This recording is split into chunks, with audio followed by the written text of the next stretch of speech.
Something walks whistling past my house every night at 3:03. Every night, no matter the weather, something walks down our street whistling softly. You can only hear it if you're in the living room or the kitchen when they walk by, and it always starts at exactly 3:03. The sound starts faint, somewhere near the beginning of the lane near the Carson place. We're towards the middle of the street, so the whistling moves past us before fading away in the direction of the cul-de-sac. When I was younger, my sister and I would sneak into the kitchen some nights to listen. Mom and Dad didn't like that, and we'd catch hell if they found us out there, but they were never too hard on us since we always stuck to the one big rule. Don't try to look at whatever was whistling. My neighborhood is a funny place. I've lived here since I was 6, and I love it. The houses are small but well-kept, good-sized yards, plenty of places to roam. There are a lot of other kids here my age. I turned 13 back in October. We grew up together and would always play foursquare in the cul-de-sac or roam around from back porch to back porch in the summer. This was a good place to grow up. I'm old enough to see it, and there's only the two strange things here, the night whistling and the good luck. The whistling never bothered me much. Like I said, I couldn't even hear it from my bedroom, but Mom and Dad don't like talking about it, so I've stopped asking questions. My dad is a strong guy, tall and calm. He has an accent since he moved to the US as a kid. His family, my grandparents, they're from the islands. That's what they call it. My dad, the only time he isn't so calm is if the whistler comes up. He talks a little quicker then, eyes move faster, and he tells us not to think about it so much and to always remember the one rule, the big rule: don't try to look outside when the whistler goes past. Not that we could look even if we wanted.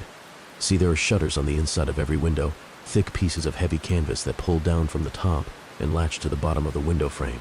Each latch even has a small lock, about the size of what you'd find on a diary. My dad locks those shutters every night before we all go to bed and keeps a key in his room.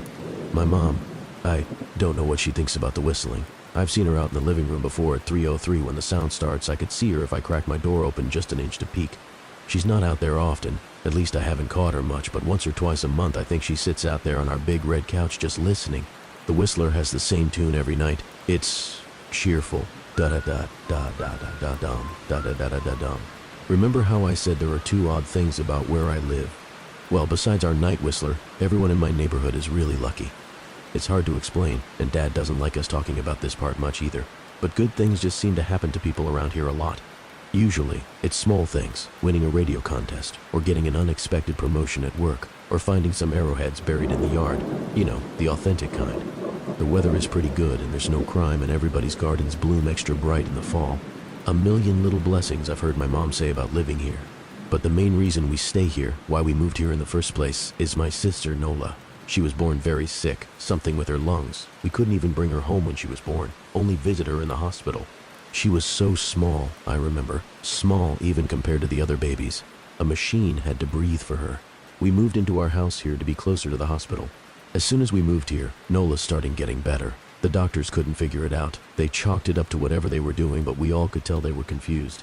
But my parents knew, even I knew, Nola getting better was just another of the million little blessings we got for living in our neighborhood. So that's why we stayed even after we found out that, for every small miracle that happens here every day, now and then, some bad things happen. But they only happen if you look for the whistler. See, our neighborhood has a welcoming committee. They show up with macaroni casserole and a gift basket and a manila folder whenever someone new moves in. They're very friendly. 4 people showed up when we moved in 7 years ago. The committee made small talk, gave me a Snickers bar, and took turns holding Nola. It was her first week out of the hospital, so they were extra careful. Then the committee asked to speak to my parents in private, so I was sent to my room where I still managed to hear nearly every word. The welcoming committee told my parents about how nice the neighborhood was. Really exceptionally, hard to explain kind of nice. And then they told my parents about the even harder to explain whistling that happened every morning at 3:03 and ended at the tick of 3:05. The group, our new neighbors, warned my parents that the whistling was quiet, would never harm or hurt us, as long as we didn't look for what was making the sound. This part they stressed, and I pushed my ear into the door, straining to hear them. People who went looking for the whistler had their luck change, sometimes tragically. A black cloud would hang over anyone that looked. Anything that could go wrong would. The manila envelope the committee brought over contained newspaper clippings, stories about car crashes and ruined lives, public deaths and freak accidents. Not everyone dies, I heard the head of the committee tell my dad, but the life goes out of them. Even if they live, there's no light in them ever again, no presence. My mom, I could tell she wasn't taking it seriously. She kept asking if this was some prank they play on new neighbors. At one point, my mom got angry, accused the committee of trying to scare us out of our new home, asked them if they were racist on account of my dad being from the islands. My dad calmed her down. Told her he could tell our new neighbors were sincere, and they were just trying to help us.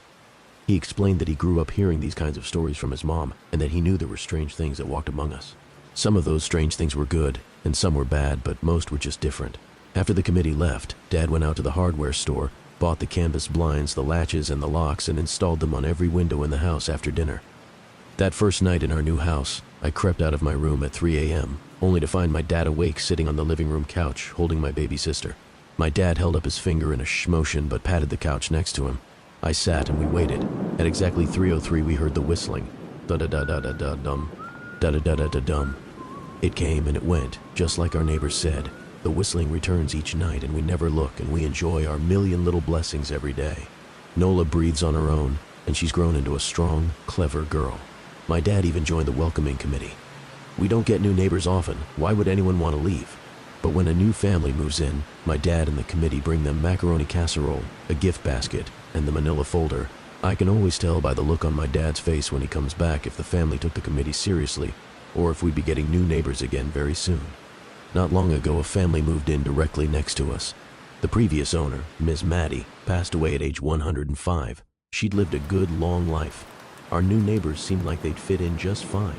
They believed the welcoming committee, took my dad's advice about the locking shutters since they had a young child of their own. Whatever newspaper clippings were in that manila envelope, whatever evidence, my dad never let us see. But I imagine it must have been awfully convincing since our neighbors got along with no issues for the first month. One night, when our new neighbors had to leave town, they sent their son, Holden, to stay with us. He was 12, a year under me in school. I didn't know him well before that night, but as soon as his parents dropped him off after dinner, I could tell it was going to be a bad time. "Do you know who is always out there whistling every night?" Holden asked the moment the adults left the room. The three of us were sitting in the den, some Disney movie playing idly on the television. My sister and I exchanged a glance. "We don't talk about that," I said. "I think it's that weirdo that lives in the big yellow house on the corner," Holden said. "Mr. Tolles?" my sister asked. "No way, he's really nice." Holden shrugged. "Must be a psycho killer then." Nola tensed. "We don't talk about it," I repeated. "Let's go in my room and play Nintendo." We spent the next few hours playing games, eating popcorn, and then watching movies. A typical sleepover, but I could see Holden was getting antsy. After my parents had wished us a good night, locked the blinds, and gone to bed, Holden stood up from his beanbag and walked over to where Nola and I were sitting on my bed. "Have you ever even tried looking?" he asked. "It's nearly time." Like most sleepovers, we'd conveniently ignored any suggestion of a bedtime. I was shocked to see he was right. It was almost 3 a.m. I sighed. "We don't... See, I can't even try to look because my dad locks the blinds every night and hides the key," he continued, ignoring me. "So does our dad," said Nola. "No," replied Holden. "No, he doesn't. You saw him do it," I said, a little sharper than I meant to sound. Holden grinned. "Your dad locks the blinds, yeah, but he doesn't hide the key. He keeps it right on his normal keychain." "So?" I asked, worried I already knew what he would say next. Because I had noticed that my dad didn't bother hiding the key anymore after all of these years, because he knew we took it seriously. "So, after your dad locked up but before your parents went to bed, I went to the bathroom. And on my way, I may have peeked into their room, and I may have seen your dad's keychain on his nightstand, and I maybe went and borrowed the key to blinds." Nola and I stared, and his grin only grew wider. "You're lying," I said. Holden shrugged. "You can check if you want. Just open your parents' door and look. You'll see his keychain right there on the nightstand." "Stay here," I told both of them. "Don't move a muscle." I hurried over to my parents' room but hesitated at the door. If Holden wasn't lying, my dad would be angry. Beyond angry, I was scared thinking about it, but more scared of an open window with the whistler right outside. I opened the door, barely an inch, and looked in, but it was too dark to see.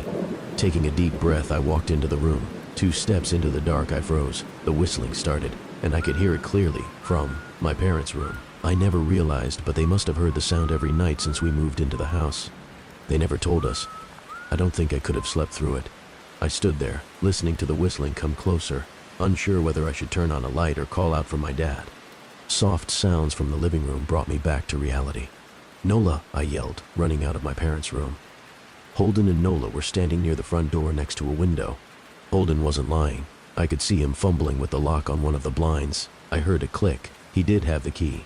Holden let out a quick laugh. Nola stood next to him, hunched up, afraid but maybe curious. The whistling was right outside our house now. I think I made a sound called out. I can't remember. Time felt frozen, clock hands nailed to the face, but I found myself moving.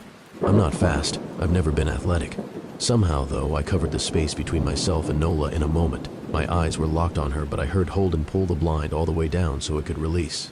I heard the snap of it start to raise, and I heard the whistling just on the other side of the window. But I had my arms around Nola, and I turned us so she was facing away from the window. At the same time, I jammed my eyes shut. The blind whipped open. The whistling stopped. I felt Nola shaking in my arms. "Don't look, okay?" I told her. "Don't turn around." We were positioned so that she was facing back towards the hallway, and I was facing the window. My eyes were still closed. I felt her nod into my shoulder. I reached out with the arm not holding Nola and tried to touch Holden. My hand brushed against his arm. He was shaking worse than Nola. "Holden?" I asked. Silence. I reached past him and gingerly felt for the window, eyes still sealed shut. The glass was cold against my fingertips, colder than it should have been for the time of year. I moved my hand up the window, searching for the string to the blind. The glass began to get warmer the further I reached, and there was a gentle hum feeding back into my fingertips. I tried not to think about what might be on the other side of the window.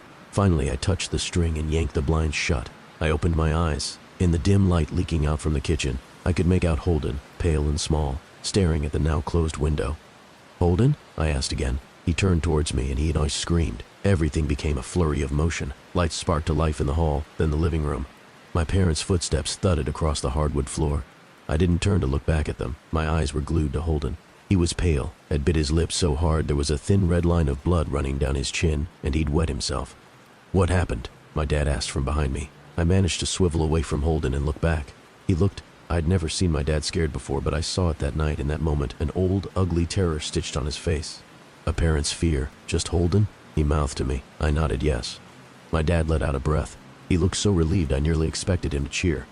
But then he turned to Holden and my dad's face changed. I wondered if he felt bad for feeling good that Holden was the only one that looked. There was a knock at the door. We all froze. Holden whimpered. "Don't answer it," my mom said. She stood at the threshold of the hall. I'd always thought she was a skeptic and just humored my dad about the windows and the whistler, but that night we were all believers. I noticed that both of my parents held baseball bats they must have taken from their bedroom. The knock came again, a little louder this time. "Please don't open the door," Holden whispered. My dad walked over to him, hugged him close. "We won't," my dad promised, still holding his bat. "Nothing is coming in here tonight." Thud, thud, thud. This time the knocking was loud enough to rattle the door. Holden screamed again, and Nola clutched her arms around my neck. My mom came over and knelt down next to us, wrapping my sister and me close. Thud, thud, thud. "Call the police," my mom whispered to my dad. The knocking instantly stopped. My dad looked over his shoulder at us. "Do you think—" He was cut off by frantic knocking that trailed off to a polite tap, tap, tap. "Police," something said from the other side of the door. The voice from outside sounded exactly like my mom, like a parrot repeating the words back to her. "Police, ba-call, and the police, ba-tap, tap, tap, tap, police, police." My mom pulled us closer. "Police, police, police, police, please stop," I heard her whisper. "I don't think calling them will help," my dad said. "How will we know when they're the ones at the door?" The knocking came back harder than before. The door shook. Then it stopped. After a long moment, I heard the knocking again, but it was coming from our back door. We all turned together towards the back door, but the knocking immediately returned to the front door. Front to back to front, loud then quiet, then loud again. Suddenly the sound was coming from both doors at once, big heavy blows like a sledgehammer. Then something started rapping against all of the windows in the house, then the walls. It was like we were living inside a drum with a dozen people trying to play at once. Or we were a turtle and something was attempting to claw us out of our shell. "Stop," Holden yelled. The knocking died. "I won't tell," Holden said, staring at the door. "I promise I won't tell anyone what I saw. Just please go away." We waited for nearly a minute. Then we heard it, a soft tap, tap, tap, coming from the window Holden had looked through earlier. Holden started to cry, sobbing like a prisoner watching gallows being built outside their cell. My dad held him, brushed his hair, but never lied to him, never told him things would be okay. The tapping at the window went on for the rest of the night. We huddled together in the living room for I don't know how long. Eventually, my mom tried to take us kids into my room while my dad stayed to watch the door. But the second we moved into my bedroom, the knocking came back, so loud it was possible to ignore. I was afraid the door couldn't take it. We went back to the living room, and the knocking stopped. Only the tap, tap, tap on the window remained. None of us slept that night. The tapping stopped around 7 a.m. That's about the time the sun comes up here. We waited another 2 hours before my dad opened the blinds from one window. He made us all go back to my parents' bedroom first. I heard him open the door, then come back in. "Okay," he told us. "It's done." Holden's parents came back around lunchtime. My mom and dad walked Holden over to his house and they all went inside for quite a while. Nola and I watched from the window. She stuck to me the whole day, right at my side, sometimes holding my hand. When my parents came back, they looked grim but wouldn't tell us what they said to Holden's family. It was a Sunday, so we all spent the day together, ordered pizza and watched movies. That night, everyone slept in my room, Nola and my mom in the bed with me, my dad in a chair he'd pulled over. There was no knocking that night or any night since. We didn't see much of Holden or his parents for the rest of that week, but by Thursday there was a moving truck in their driveway. Nola and I watched them packing up the whole afternoon after school. What sticks with me most is how tired Holden and his parents looked. All three had the same pallor, grim mouths, and lightless eyes. Even from across the street, I could tell something was very wrong. Holden and his family were gone before sunset. I remember what the original welcoming committee said to my parents when we moved in. Not everyone who looks at the Whistler dies, but even those that live have the light go out of them, and the rest of their lives are full of misfortune. A million little tragedies. I think Holden's parents must have looked, either to comfort him if they didn't believe, or share the burden if they did. I watch Nola some days, happy and young and alive, and I wonder if I'd been slower, if she'd looked out the window that night. Would I have looked too, to comfort her, to share that burden? I'm glad I don't have to find out. We still live in that house, in that neighborhood. We still hear our Whistler walking past every night. The blessings, the luck, the good things here are too good to leave. But we're careful. We don't have friends over to spend the night anymore, and my dad hides the key to the blinds very, very well. Not that I've gone looking. Some things you just don't need to look for.